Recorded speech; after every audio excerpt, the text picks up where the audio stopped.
Halo guys, ketemu lagi dengan saya Christine Fitra Irene Hataria dengan NIM A1A2211108.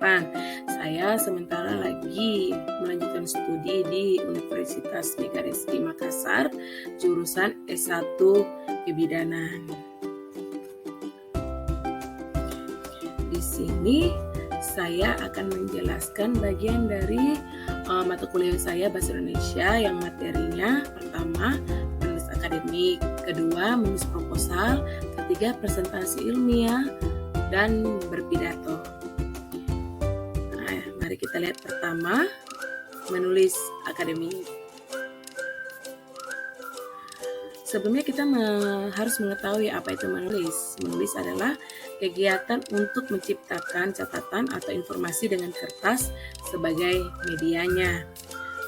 Bisa juga keterampilan menulis ini merupakan tuntutan setiap orang, terutama bagi mereka yang bergerak di dunia akademik.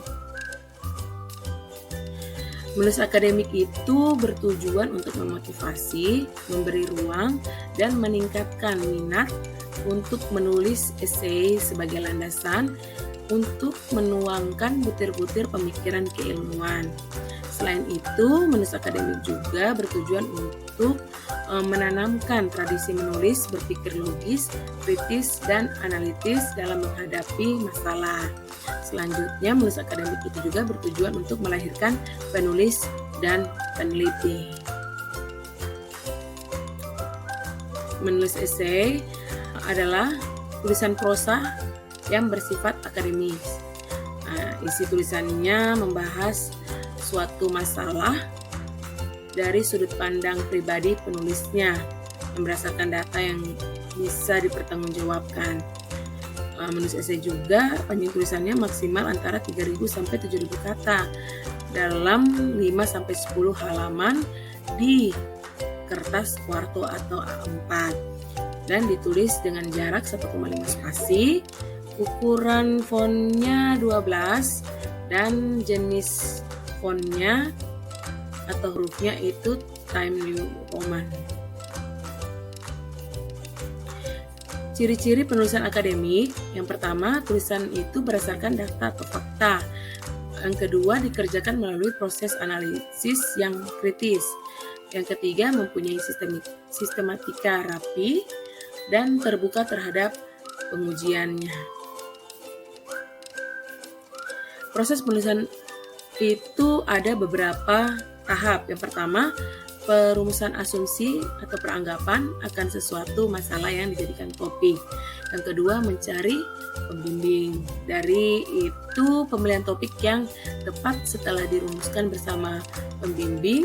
Setelah itu, mencari data pendukung topik. Setelah itu, kita harus mencari atau mengumpulkan data analisis atas seluruh data yang kita butuhkan. Berikutnya, perumusan kesimpulan sementara atau PTC, dan pengujian atas kesimpulan sementara, dan terakhir kesimpulan akhir atau result. Apa saja kiat dalam menulis akademik? Yang pertama, kita harus memilih bahan yang dijadikan topik, menarik dan berguna atau sumbangan pengetahuan yang baru. Biasa dibilang evidence based. Nah, berikutnya pahami. Kita harus pahami topik apa yang harus ditulis, yang akan ditulis dengan cara mengumpulkan data atau bahan-bahan yang akan ditulis. Data yang valid dijadikan sumber utama tulisan dan sebagai referensi serta kualitas. Berikutnya, materi yang kita akan pelajari adalah menulis proposal. Pengertian proposal secara etimologis, proposal itu berasal dari kata bahasa Inggris propose yang berarti mengusulkan, mengemukakan, atau menawarkan. Sedangkan dalam Kamus Besar Bahasa Indonesia atau KBBI, proposal itu berarti rencana yang dituangkan dalam bentuk rancangan kerja, perencanaan secara sistematik, matang, dan teliti. Jadi dapat disimpulkan proposal itu adalah tulisan yang dibuat secara terstruktur oleh penulis dengan maksud untuk menjelaskan rencana dan tujuan suatu kegiatan kepada para pembaca atau suatu badan yang melakukan pekerjaan secara jelas dan detail. Sini kita bisa melihat ciri-ciri dalam menulis proposal. Yang pertama, berisi ringkasan kegiatan atau penelitian, menggunakan bahasa baku terhadap pihak yang mengajukan proposal, memiliki struktur penulisan, terdapat pihak yang dituju, disusun secara sistematis, bersifat sebagai pemberitahuan, dan isinya dapat dipertanggungjawabkan. Tujuan menulis proposal yang pertama, menjelaskan secara tidak langsung kepada pihak-pihak yang ingin mengetahui kegiatan tersebut. Dan kedua, menjadi rencana yang mengarahkan panitia dalam melaksanakan kegiatan. Dan ketiga, untuk meyakinkan para donatur atau sponsor agar mereka memberikan dukungan material maupun finansial dalam mewujudkan kegiatan yang telah direncanakan. Yang keempat, mendapatkan persetujuan sebagai titik acuan dari menulis proposal tersebut. Untuk diingat, dalam menulis proposal itu sebaiknya memperhatikan syarat-syarat dan unsur-unsur dalam pembuatan proposal yang baik agar apa yang telah direncanakan dapat tercapai dan terlaksana dengan baik pula. Kita lanjut presentasi ilmiah. Presentasi ilmiah adalah kegiatan keterampilan berbicara di depan umum untuk menyampaikan gagasan atau pendapat dari hasil temuan penelitian, pemikiran kritis, atau informasi dalam dunia akademik dan pendidikan. Selanjutnya, presentasi ilmiah itu untuk menginformasikan suatu informasi dari pembicara kepada pendengar dan meyakinkan pendengar terhadap apa yang disampaikan oleh pembicara, membujuk pendengar agar melakukan hal sesuai yang disampaikan oleh pembicara, menginspirasikan pendengar tentang apa yang disampaikan oleh pembicara. Berikutnya kita akan melihat tata cara presentasi. Yang pertama itu penyaji perlu memberikan informasi kepada peserta secara memadai. Kedua, penyaji menyajikan bahan dalam waktu yang sudah disiapkan atau sudah disediakan. Yang ketiga, penyaji harus menaati etika yang berlaku di forum ilmiah. Apa saja kiat presentasi ilmiah agar efektif? Yang pertama itu kita harus menarik minat dan perhatian dari para peserta. Yang kedua, kita harus menjaga agar presentasi itu tetap fokus pada masalah yang dibahas. Yang ketiga, kita harus menjaga etika ketika tampil di depan forum ilmiah. Hal-hal apa saja yang perlu diperhatikan sebelum presentasi? Yang pertama itu kita harus penguasaan lingkungan, di mana kita perlu penguasaan lingkungan ini agar untuk menghindari tambahan tekanan mental ketika terjadi hal yang tidak diinginkan seperti gangguan audio, gangguan tempat yang tidak sesuai dengan yang kita inginkan, harus kita kontrol sebelumnya. Berikutnya, berbicara lugas menggunakan bahasa yang sederhana dan jelas dan bisa dipahami oleh peserta. Yang ketiga, kita harus perhatikan pendengar atau audiens secara merata dan bergantian sehingga terkesan mereka diperhatikan. Jadi pandangan kita harus ke segala arah. Berikutnya yang perlu diperhatikan itu kita harus menjelaskan media yang kita pakai, karena media itu adalah atau sebagai tuntutan untuk menjaga alur presentasi, jadi tidak melenceng dari apa yang akan kita sampaikan. Oke, berikutnya saya akan menjelaskan tentang berpidato. Mari kita lanjut. Apa sih itu berpidato? Menurut Kamus Besar Bahasa Indonesia, pengertian dari pidato itu didefinisikan sebagai pengungkapan pikiran dalam bentuk kata-kata yang ditujukan kepada banyak orang atau wacana yang disiapkan untuk diucapkan di depan khalayak ramai. Dalam arti pengungkapan pikiran itu dalam bentuk kata-kata yang ditujukan kepada orang banyak atau wacana yang disiapkan untuk diucapkan di depan khalayak dengan maksud agar pendengar dapat mengetahui, memahami, serta menerima apa yang diharapkan dan bersedia melaksanakan segala sesuatu yang disampaikan oleh pemateri. Berikut ini adalah macam-macam metode berpidato. Yang kita ketahui macam-macam metode berpidato itu ada 4. Yang pertama itu metode impromptu, di mana pidato yang dilakukan secara mendadak atau spontan. Biasanya ini misalnya yang sudah ditunjuk untuk berpidato tidak hadir, jadi yang mewakili itu harus berpidato. Jadi dia harus menyiapkan secara mendadak. Yang kedua, metode menghafal, di mana pidato dengan membuat atau mempersiapkan sebuah teks pidato terlebih dahulu untuk menghafalnya. Yang ketiga, metode naskah, di mana pidato ini menggunakan atau membaca teks yang sudah dipersiapkan. Yang keempat ini metode extempora, di mana pidato ini dibuat tanpa persiapan naskah, tetapi hanya mencatat hal-hal yang penting yang akan disampaikan, tapi sesuai urutannya saja. Apa saja fungsi berpidato? Yang pertama itu untuk mempermudah komunikasi antara atasan dan bawahan. Yang kedua, mempermudah komunikasi antar sesama anggota organisasi dan menciptakan suatu keadaan yang kondusif di mana hanya perlu satu orang saja yang melakukan pidato tersebut.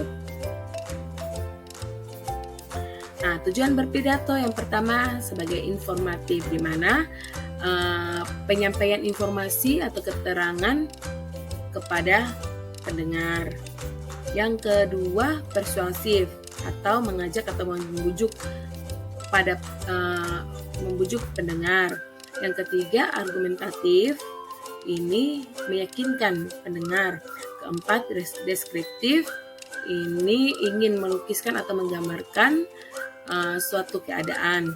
Yang kelima, rekreatif, di mana pembicara ingin menggembirakan atau menghibur pendengar, biasanya terdapat dalam jamuan-jamuan, pesta-pesta atau perayaan. Oke, untuk diperhatikan langkah-langkah penyusunan teks pidato untuk mempersiapkan teks pidato yang baik. Yang pertama itu adalah menentukan tujuan pidato, di mana kita harus meyakinkan, menginformasikan, meneguhkan, menghibur, mengarahkan, melaporkan, menyanggah, atau menyampaikan pendapat. Nah, yang kedua, menganalisis pendengar, yaitu dengan menggunakan metode 5W 1H, di mana siapa audiens kita, di mana mereka berkumpul, untuk apa mereka berkumpul, dan bagaimana pandangan hidup mereka. Yang ketiga, menentukan pokok pembicaraan atau topik pembicaraan, di mana ini disesuaikan dengan situasi dan kondisi dari pendengar atau peserta. Yang keempat, mengumpulkan data secara fakta, ilustrasi, keterangan sebagai pelengkap dan penjelas. Yang kelima adalah membuat kerangka pembicaraan dengan teknik DAMD atau duduk perkara alasan, misal duduk perkara, di mana kalau duduk perkara yaitu duduk persoalan latar belakang permasalahan, urgent atau penting. Jadi kita lihat di situ pentingnya dari pembuatan kerangka ini. Yang kedua, alasan yang berkaitan dengan pokok persoalan, latar belakang masalah, dan urgensi itu lagi. Yang ketiga, misal merupakan contoh-contoh yang relevan berkaitan dengan pokok-pokok persoalan yang dibahas. Yang keempat, duduk perkara adalah bagian akhir pidato dengan menyampaikan kesimpulan praktis sebagai jalan keluar dari masalah yang dihadapi. Berikutnya adalah menguraikan kerangka pembicara dalam naskah secara terperinci. Di sini ada poin-poin yang harus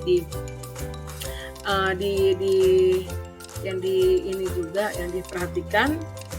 Yang pertama, judul. Judul itu ditulis dengan huruf besar semua.